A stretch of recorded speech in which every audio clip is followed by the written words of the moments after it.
Hello everyone, চলে আসলাম তোমাদের সাথে আবারও একটা ছোট্ট মিনি ব্লগ শেয়ার করতে। আজকে হচ্ছে ধনতেরাস। সবাইকে জানাই ধনতেরাসে অনেক অনেক শুভেচ্ছা। তা ধনতেরাসের দিন সন্ধেবেলা জমদীপ দান করতে হয়। তা আমি কি দিয়ে জমদীপ দান করি সেগুলোই আজকে তোমাদের সাথে শেয়ার করব। ইচ্ছা ছিল নিজেই ভিডিওটা করা, কিন্তু নিজের একটু অসুবিধার কারণে ভিডিওটা সকালবেলাও দিতে পারিনি, নিজে তো ধরতেও পারছি না। সেই জন্য দেবনাথবাবু আসা পর্যন্ত অপেক্ষায় ছিলাম। দেবনাথবাবু একটু আগেই বাড়িতে এসছে, সেই জন্য ভিডিওটা দিতে একটু লেট হয়ে গেল।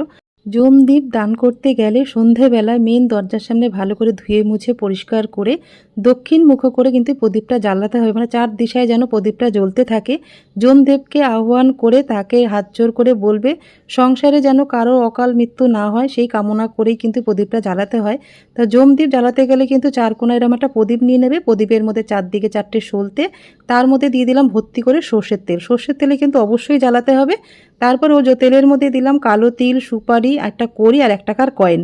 একটা পিতলের থালা নেবে, মাঝখানে একটু আতর চাল আর চারিদিকে ফুল দিয়ে থালাটা সুন্দর করে সাজিয়ে নিয়ে ওই চালের উপরে প্রদীপটা বসাবে। মিনি ব্লগটা কেমন লাগলো কমেন্টে জানিও।